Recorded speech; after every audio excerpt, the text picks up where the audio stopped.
Hello everybody, apa khabar? My name is Alvin and welcome to BAgusNYA, a show that features Babas and Nyonyas who have been keeping the Baba Nyonya culture alive and kicking. BAgusNYA!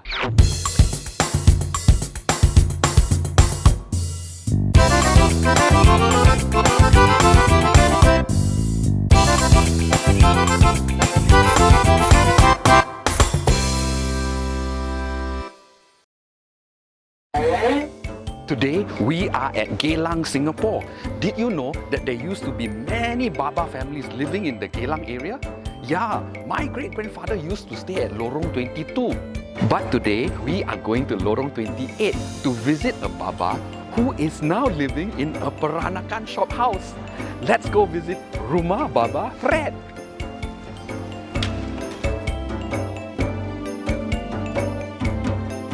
Halo, Baba Fred. Halo, Ba? siapa tu?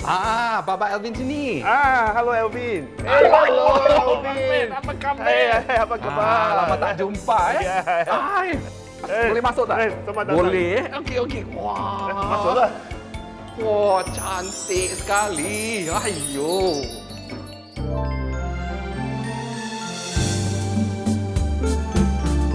Wow, what a beautiful Peranakan home. Please tell us about this hall we are in right now. This is our Pian Dato'. Pian Dato' is the hall that we dedicate to the deity. In our case, is Guang Gong. The Tok Sembayang. All the artifacts here, they are all about more than 100 years old. This is called a planter chair. The Baba, those days, they adopted it from the British. In those days, the British will oversee the plantation, and the Baba were now using it as part of their furniture. And you have beautiful mother of pearl chairs. Mother of pearl, they are all made from black wood. The bench is already more than 100 years old. And these wood chairs are just as exquisite. They are male and female. Those with the arms are for male. A pair of phoenixes.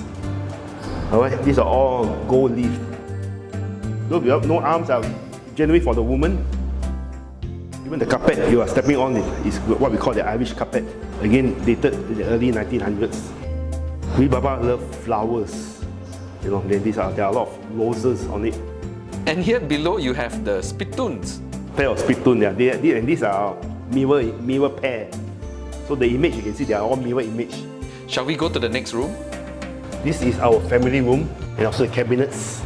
They were actually all wardrobe before. The one on the left was made for the Nyonya, and those days, all the kebaya and all the in the south were all folded. So you have all the shelves to put all the folded clothing. Here I kept all my porcelain wares. Whereas for the Baba, you look at the size. For the Baba, you have hanger because they need to hang the jacket. So on this part here, okay, of course I added shelf on it, but if you look at the top, you can find that there used to be a pole where they hang all their baju, all their Western clothing. You have an amazing collection of Nyonya wear and also kasut mane for Nyonyas and also this pair for Babas. What's the design on this slipper? It's either a tiger, which I think is a tiger. Okay, and this pair tells me that the Baba was born the year of a tiger. Please share about this beautiful piece you have on your wall. We call this the Irish carpet, although the origin of it is questionable.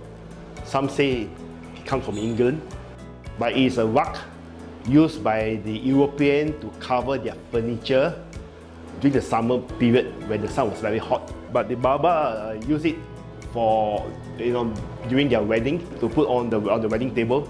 This piece is still in very good condition for its age. It's about 100 years old. And now moving on to the back of the house, what would this space be for? Formerly, this was the courtyard where the air well was, but the previous owner had already covered it up, and so we are making this into our kitchen, and as well as the washroom and storeroom, and also the workers' room upstairs. This is a sideboard dated back to probably 1890. Modern day, people will call this a buffet hutch. Alright, so in those days, the Peranakan will copy similar design from the British, but this sideboard has the Chinese motif, which are basically the mutanghua, or in English called the peony flower. And the table here, we have a 3-meter long table. This is our tok panjang, again dated back to the 1900s. This is called a screen divider. In those days, the house are big, so they have screen divider like this to separate the rooms from different guests. The gold are all gold leaf.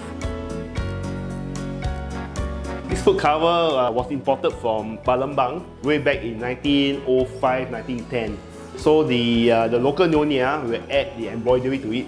Baba Fred, can you tell us more about your family roots? I'm a 4th generation Peranakan of Malacca descent. So my mother would come to this part to Singapore to work. So in 1950s, 1957 I think, he came here. So he settled here, okay, and then we were born here. So I'm a 1st generation Singaporean. Can you share with us how was your experience like growing up as a Baba boy? Those days we didn't even know we are a Baba, and our Chinese friends thought that we are weird because, and they call me Amokia, like Westerner, I think mainly because the way we speak, we don't speak very good Mandarin or maybe dialect. The Malay also think that we are funny because our Malay language is all broken. Alright, but at home we eat with our fingers, so we were different, but we don't know why we are different. Until we come of age, then we understand why we are different. So what's the history of this Peranakan shophouse and how did you bring it back to life? The entire stretch of houses were built in 1927. Alright, I saw the old map. There was no building opposite. So this is the only stretch of house in 1927. Wherever there is in this house, I kept it. Even the spiral staircase, I kept all those. And I got the craftsmen from Malacca to restore the wall and all the wood because they were all damaged. So I thought that it would be nice for Singapore to have a house like this where you have all the contents and artifacts in the house. And I want this house to be, perhaps it will kickstart for many people to follow. My parents were all antique dealers and collectors. When I was young, in my house, we have all antiques at home. So we brought up with antiques, surrounded by antiques. As I grew older, and I went overseas to study, I started to buy small little items, the Nyonya wares, as you call it, right? And over the years, after when I'm working, got some money, I started to buy and keep all these things. Now, after a certain point in time, you need to have a place to keep all this. Before I bought this house, I was staying at HDB. So I thought that, okay, it's not really a Baba house. So I thought we should get a Baba house and put all this inside. Because these are also antique. It's just that it's a non-movable antique. Yeah, so put everything inside here. There's so many things in your beautiful home and so many artifacts, of course, that you've collected over the years. What is your most favorite item? Okay, there are a lot of things I like. But I like things that are small, cute, and also very colorful, like this pair of cups here. On it you can see there are phoenixes, there are fishes and peonies, and inside we call this an in and out cup. In and out because they are drawing inside. It is very hard to draw painting inside the cup. Usually you find painting on the outside. Okay, and for the rich Baba, they pay more money to get the artisan to paint inside as well. So things like this I like because it's very fine. Alright, and below it you'll find is a chop, right, the Guangxu Emperor Guangxu chop. So that tells me this cup is dated sometime 1875 to early 1900s. So when did you feel that you should keep the culture going? Sometime when I was in my 40s. Alright, something just came to me, that I think when we are a certain age, we start to mellow down, alright, and we tend to become more Asian. more Chinese, right? And then that's the time where we want to learn more of this culture. Yeah. But before that, of course, we learn a bit of the cooking and kind of things like that, but we don't really quite understand the culture well. Yeah. So when I retired from my work, I took 2 years off work to search for my roots, right? To study more of this culture.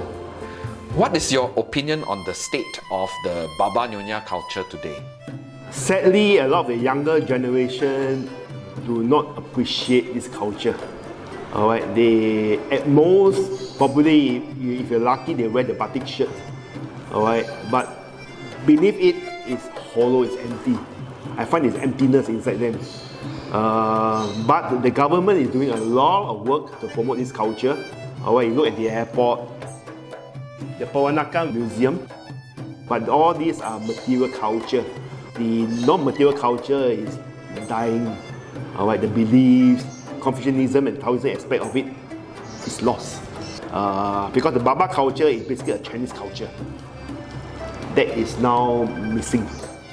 What role do you think Rumah Baba Fred can play to keep the Baba Nyonya culture going? This will be a place where people can come and look at things and learn about the history, try the food, listen to stories. I'm hoping that the authority will want to promote this as part of the museum. Alright, and here in this house, just like in my previous house, I conduct talks on the culture. Alright, and our guests will, for 2-hour session, they listen to the stories, all the beliefs. Alright, and after that, sit down to a cooked meal, and I will host the meal for them. And I hope that when I establish this house, I can, in a way, promote it to the best of my ability. Thank you, Baba Fred Lam, for sharing your passion and efforts with us. Kamsia, Ba. Wow! It's amazing how much Baba Fred has put in to make this dream Peranakan home become a reality. How he painstakingly refurbished the building, renovated it with all his beautiful and amazing antiques that celebrates the beauty and charm of the Baba Nyonya culture. I hope you enjoyed this episode of BAgusNYA. There will be more episodes coming your way. My name is Alvin, keeping the Baba Nyonya culture alive and kicking. BAgusNYA!